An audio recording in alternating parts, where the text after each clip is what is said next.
Yes, this is News Hour on Ifako Radio Live. We want to welcome you this Tuesday morning, the month of July. I want to believe that today is 15 by the special grace of God. I remain yours truly, Olanireti, Olusegun, and I have with me here Olaniyi, David.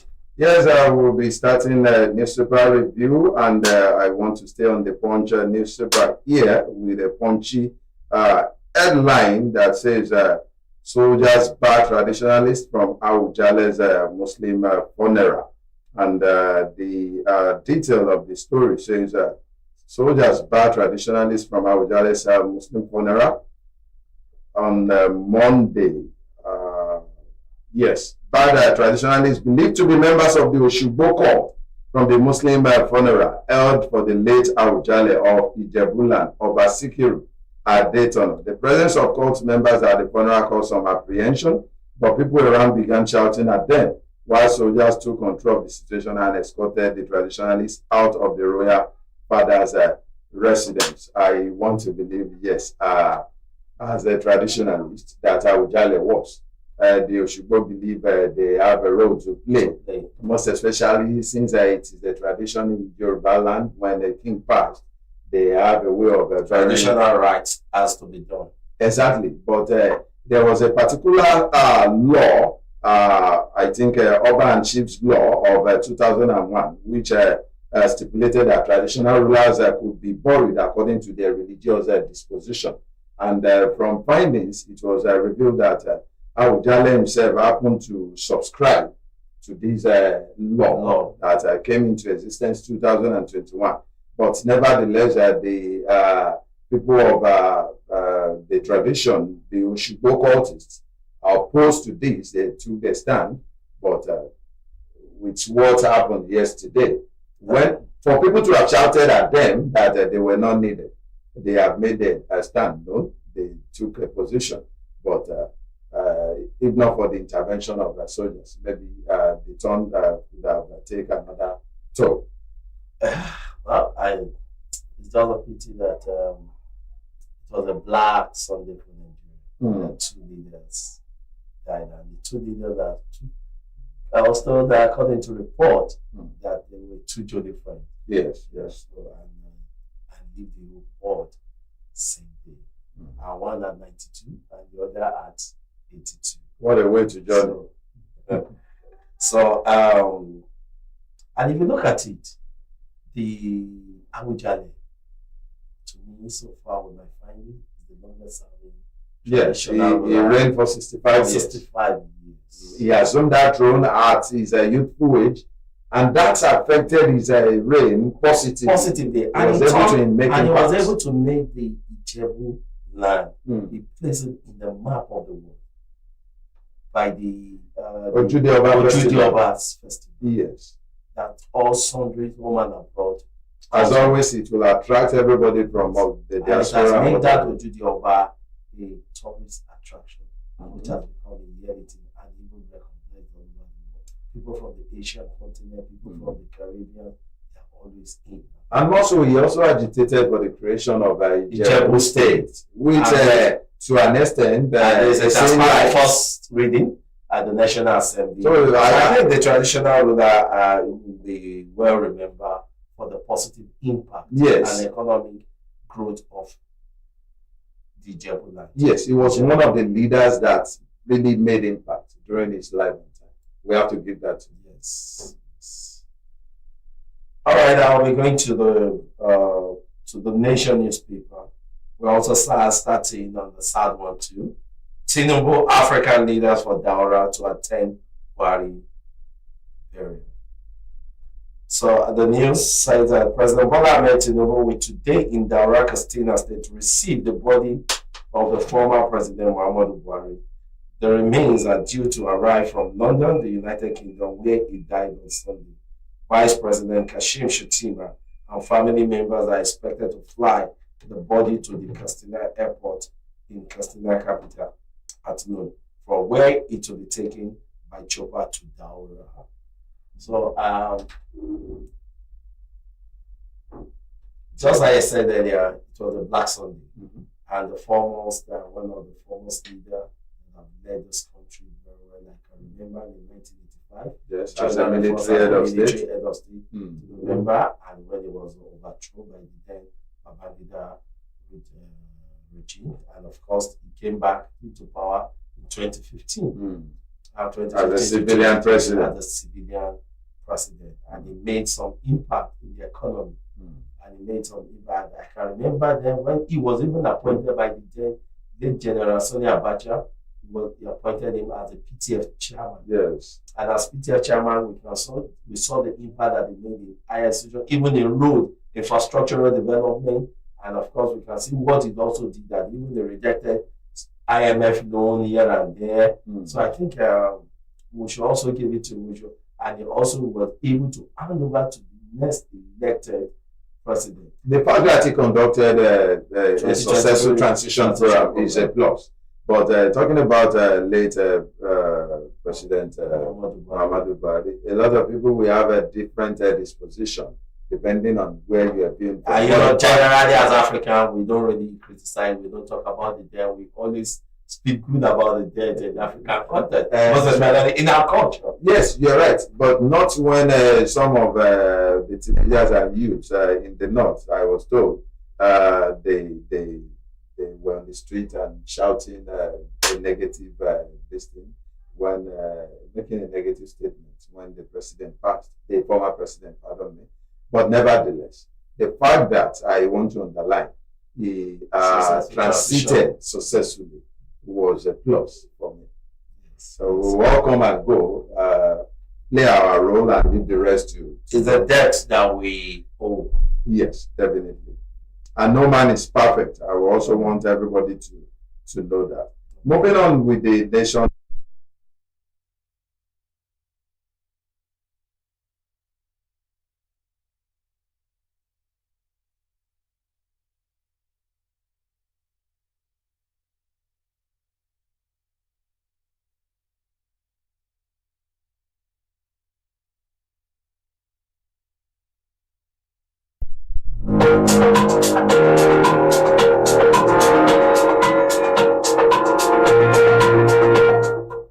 Yes, welcome back. We have to apologize for that power outage. Now that power is restored, we want to proceed. I'm still on the Punch newspaper. And the headline here says 2027, Adeleke attacks Aregbesola over plan to oust governor. Adeleke attacks Aregbesola over plan to oust the governor. Osun State Governor Ademola Adeleke on Monday took a swipe at the interim National Secretary of the African Democratic Congress, Rauf Aregbesola, saying the former governor left huge debt for his predecessors in office. Aregbesola, who was governor between November 27, 2010 and November 27, 2018, had enjoyed a cordial public relationship with Adeleke since the latter became governor in November 2022. He was in Osogbo, the state capital, on Sunday, where he mobilized supporters of the 2027 election in the country. The former governor also wooed voters to join him in the ADC, promising that the party will take over Osun in 2026. And I think that is where the crisis began, because no doubt they were friends. There was this cordial relationship between you remember the last election in Osun State? I think it's the power play, and seriously, it's a game of Thrones. Exactly. And Aregbesola, who was also a two-time governor of that state and ended up to be the Minister of Interior in Nigeria.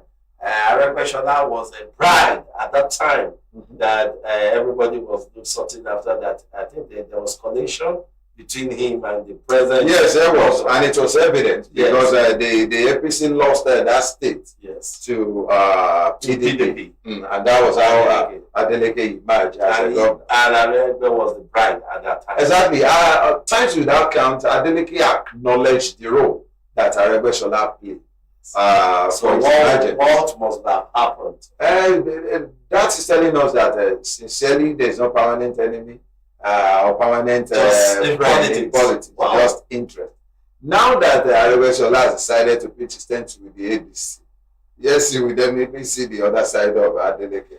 And that is why Adeleke could say he left what he didn't say in the past, that he left a huge debt in office for his generally all state government, all states wants debt or the other. But something I think it's just a power play that. So just like you rightly say, no permanent friend, no permanent interest. No permanent friend, no permanent enemy, no permanent interest. So that their interest is divided. And he said his tenure as a governor was the worst in the wow.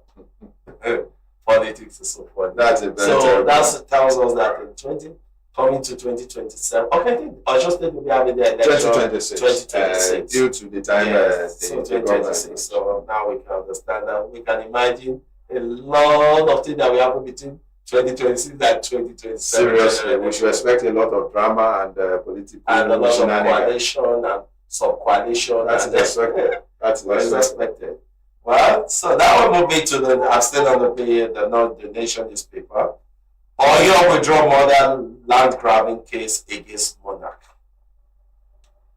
says the Nation. And Oyo State High Court in Ibadan has struck out the case attempted murder and land grabbing instituted against Oba Solomon Akinola, the Oloko of Oko. Akinola and 14 others were in November 2023 arraigned before the court by the state government. The trial judge, Justice Karim Adenuko, on Monday struck out the name of the traditional ruler after Mr. Abiodun Alkamon, the Attorney General and Commissioner for Justice of the State, applied for the withdrawal of the case against him. I want to believe there was a due diligence in the investigation of the Oba. I want to believe, and I want to believe it should be a case of it should not be a case of influence, because when one was accused of attempted murder and land grabbing, there is no smoke without a fire. So something must have been ignited somewhere. So, but if that is the position of the judge, beautiful, but there should not be a consequence afterwards. Because there's a popular Yoruba statement that says, Kinti court today. There's no way you leave the court and remain a friend with someone. So that will not have effect on the subject who may, God forbid, eventually emerge a victim. That should be critically looked into. But if that is the sincere position of the judge after due diligence, I believe that the Nigerian police force must have done their investigation. I want to hope so too. So let's say that let's hope that there's peace in that land. Right. And the subjects he governed that he ruled over, we take things the way they cut and it makes the status quo remain. You know why I said that? There was a situation in Ogun State sometimes back when a traditional leader humiliated an aged man, someone that happened to be a general. He asked him to kneel on the streets. And he controls the Nigerian police force. Exactly. And to an extent, they were even slapping him from behind. Except general, we should not be. And he was boasting that he commands the land, he did this, he did that. And the state government took it up. Yes, they suspended him for 6 months. Though I expected a more steeper penalty.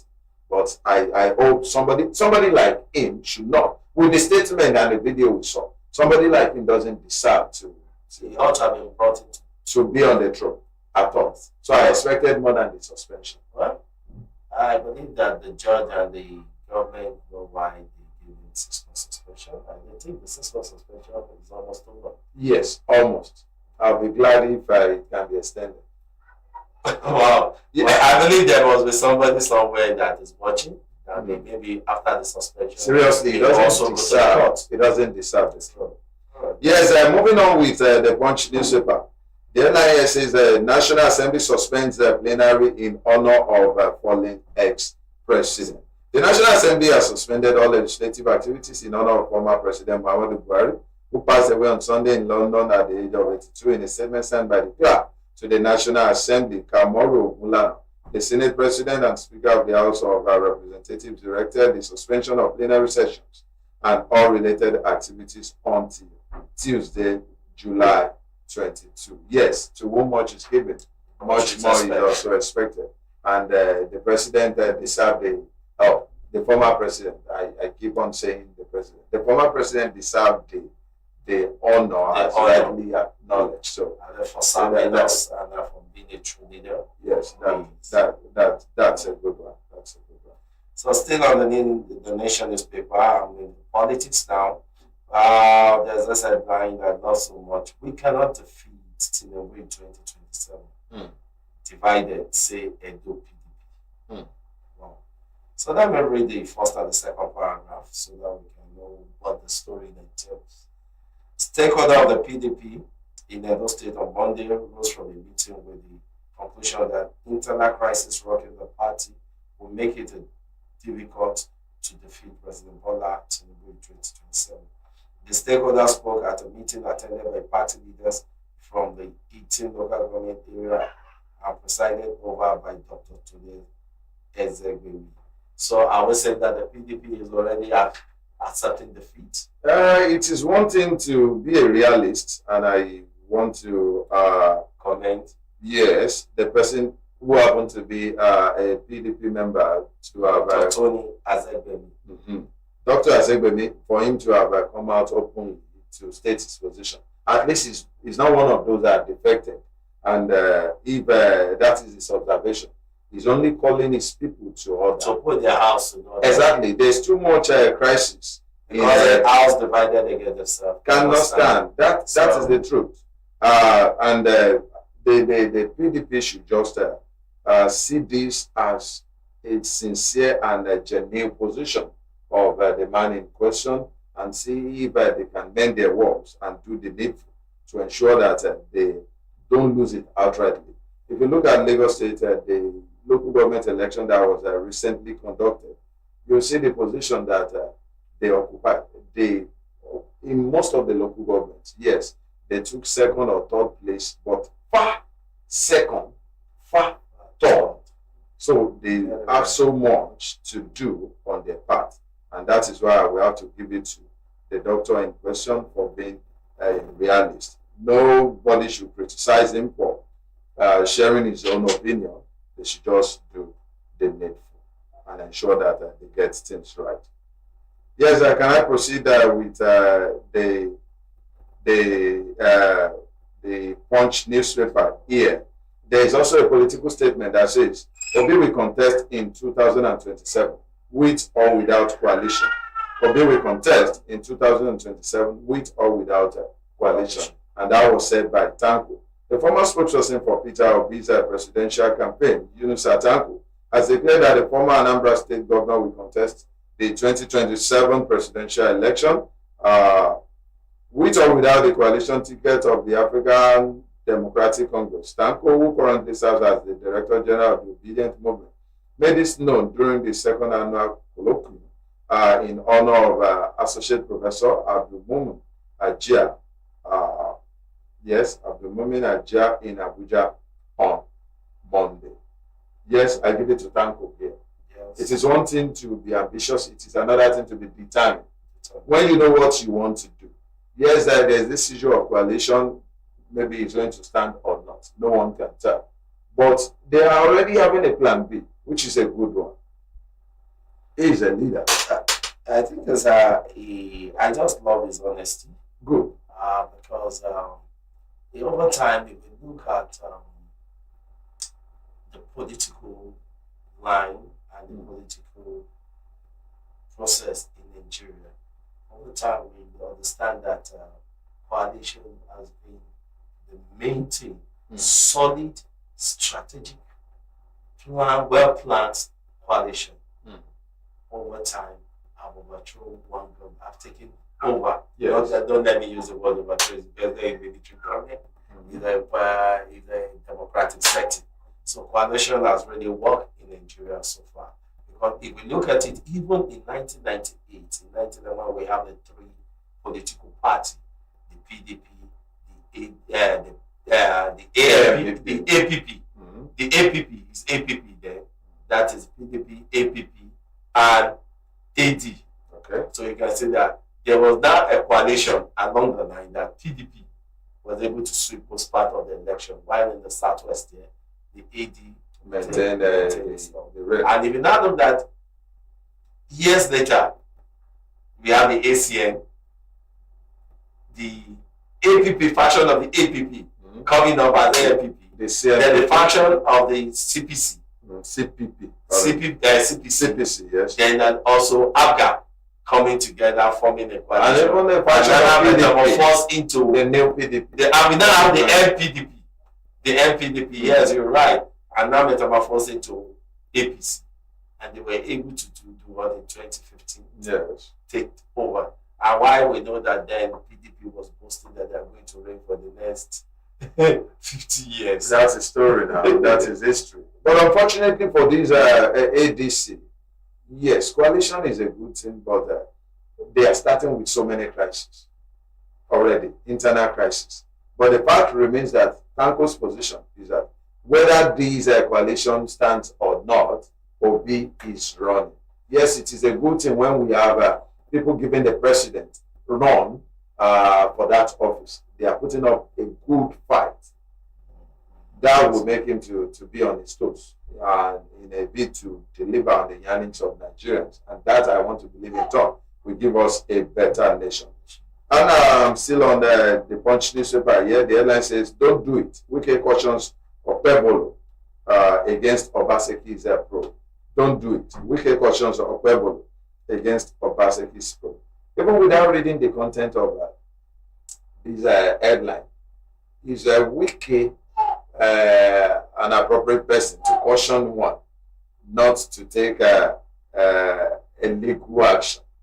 Because the Wike that we know, Wike to an extent is a tough man. If you want to do something, if you make up his mind to do it, he will do it. I recall the words of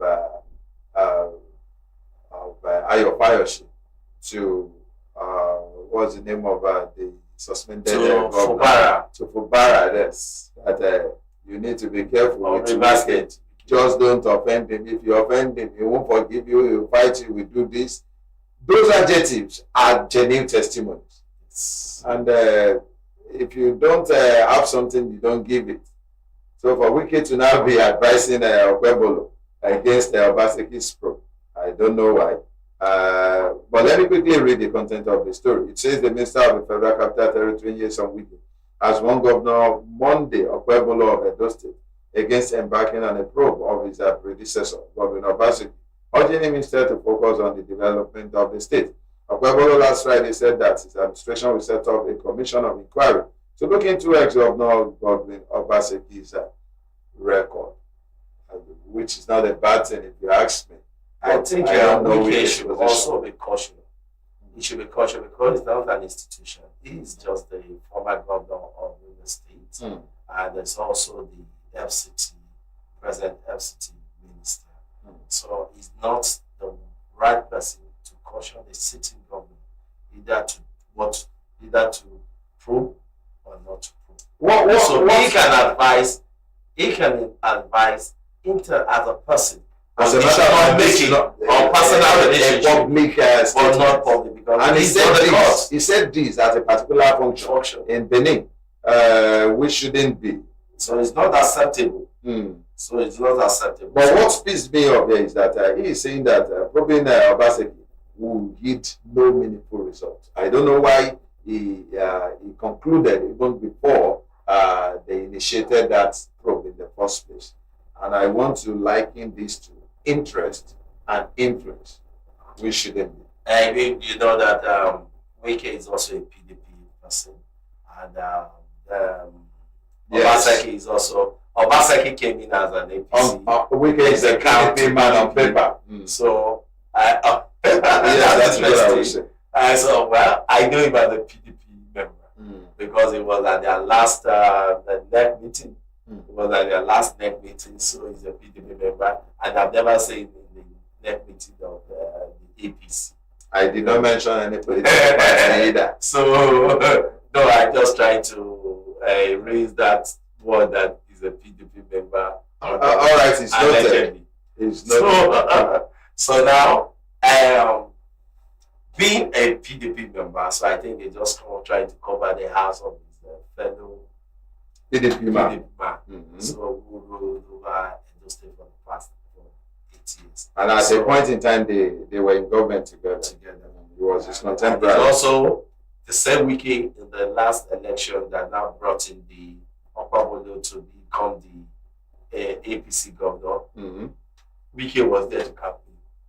But if a probe, so they said vote for the APC candidate. If a probe is needed, it should just should allow it. Seal his lips and allow the people of Benin to take their stand by themselves.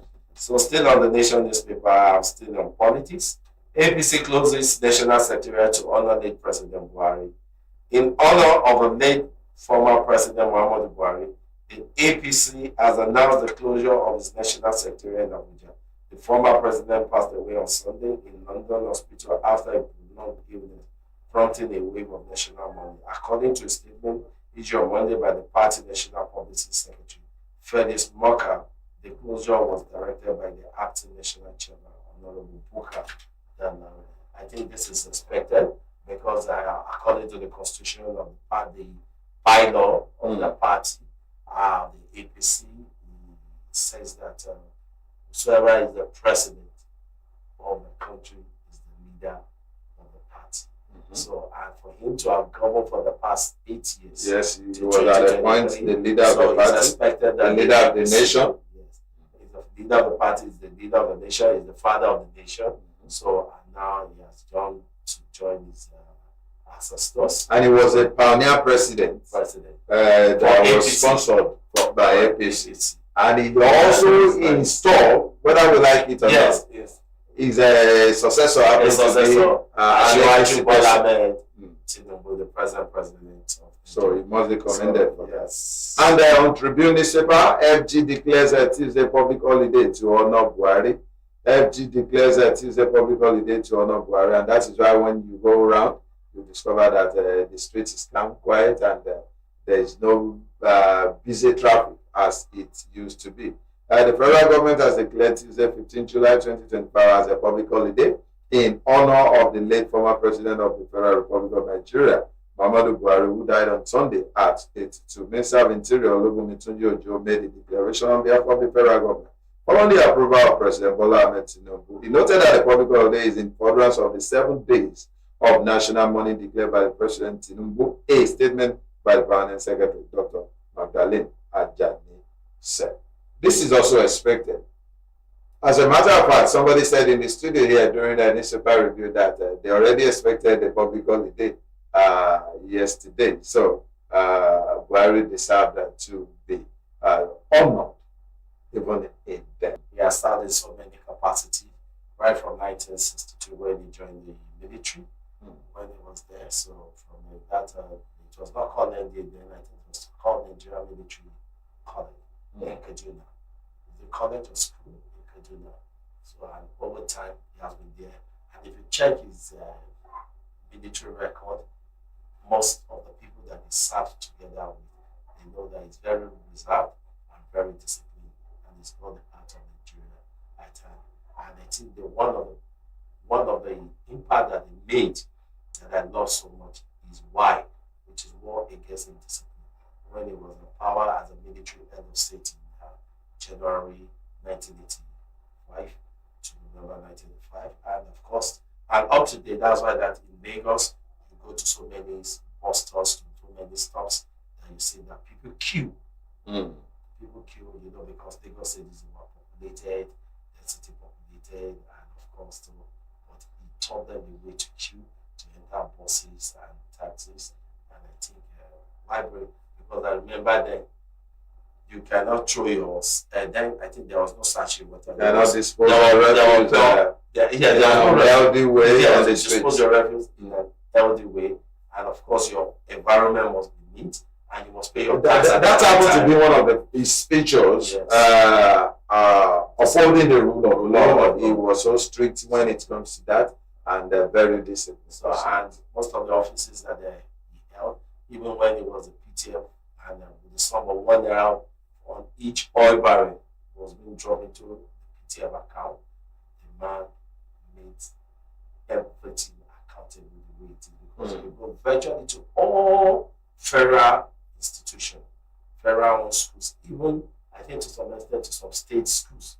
So you see most of the projects that he embarked on. Of course, I know some of the road that I know. I think some of the road in my father's house, and that is Ojuan Akpata then in Ibadan, Lagos, in the Oyo State Southwest in Nigeria. Then it was PTM money. There is that. To turn down. That's a good So I think it's a good one. So he need to be honored. He has paid his dues, and it should be respected, and it should be honored by the government and Nigeria at large. So, and that will now take me to let me check the premium time. The premium time analysis. Military base in Nigeria, other Lake Chad basin country in ISWAP cross air. At least 15 confirmed Islamic State, West African province, attack have targeted military outposts across the Lake Chad region this year. Common to this company, which the group called Camp Holocaust, is the targets were isolated, under-resourced, and often in border zone where state presence is lacking. Institute for Security Studies research shows that in May, ISWAP overran Nigeria 27 Task Force Brigade in Buni Gari and 50 Task Force Battalion in Mata and mounted a twin assault on Nigeria Cameroon joint base in Wogo and Cameroon Soram outpost. I think this is a good one because secure, we know that over time we will have enough insecurity issue, and there has been internal war that has been going on here and there. So I think if all the Lake Chad countries coming together with Nigerian force, so I think we'll be able to all this what we call them, these are not bandits. We call them there's a name for them. You know, Nigerian create name for each of these people. I mean the militants? Yeah, the militants. So most especially that have taken charge of most states in the northeast, okay. the northeast, most especially the northeast, the Borno and other places. So at least if we have the Lake Chad, the Cameroon, the Niger, and the Nigerian forces coming together, then we'll be able to give it a good fight. And of course, the insecurity rate will be reduced. Yeah. And we know that most of these people that we're talking about have also metamorphosed into banditry. Definitely. As a matter of fact, you see, the Nigerian-Cameroon border is something that really needs attention. This is one crisis that was created far back then and still unresolved till this moment. I expected so much from former President Olusegun when he ceded a portion of Bakassi to Venezuela. That is it, to Cameroon. But unfortunately, even as we speak, those people are still waiting for compensation till tomorrow. They neither belong here nor there. Most of them were displaced. So it is expected that government should look into this, see how they can resettle them, see how they can be well protected. Yeah, I think the government should just take action. I think since it's still they can still, I believe that they should look inwardly to see how to compensate most of this citizens. And because a lot of people speak English and they speak even the so-called Calabar language or whatever language that they speak there, so that's what they speak as official language. So going there, throwing them there, it looks like that was more of a political thing than. So I think the government can still do something about it. So I'm afraid they just have to look into it and ensure that those that were displaced that are resettled. And moving on with the Tribune newspaper. We have so much headlines, so alarming, talking about the late former president. It says that Tinubu 25 ministers to receive Buhari's remains from London today in Katsina. And the story says President Bola Tinubu will today receive the remains of the former president, Muhammadu Buhari, in Katsina, which is expected to arrive in Katsina by 12 noon. Minister of Information and National Orientation, Mohammed Idris, made these known on Monday at a news conference to announce the arrangement put in place for a state burial of the former Nigerian president who died in a hospital in London on Sunday. As a matter of fact, most people assumed or thought that the president's remain, the late president's remain had already arrived. But now we are being told, for those that were misinformed, that the comes will be received today by Tinubu himself, who is the president of the nation, in the midst of about 25 ministers by 12 noon today. The body will be flown into the country and will eventually be in time. And some newspapers are reading that by 2 p.m. today. Mr. President will say so. Either way, we can. I'm very sure that the president remains will go to the mother hands. Yeah, definitely. I would have loved to be there if you will pay for my flight, at least to go and pay my last respect to the former president. I wish I can. Well, I'm moving to the Daily Post, so I love this. The Daily Post says, "I forgive Buhari. All he did to me." Says Now I can guess. Buba Galadima.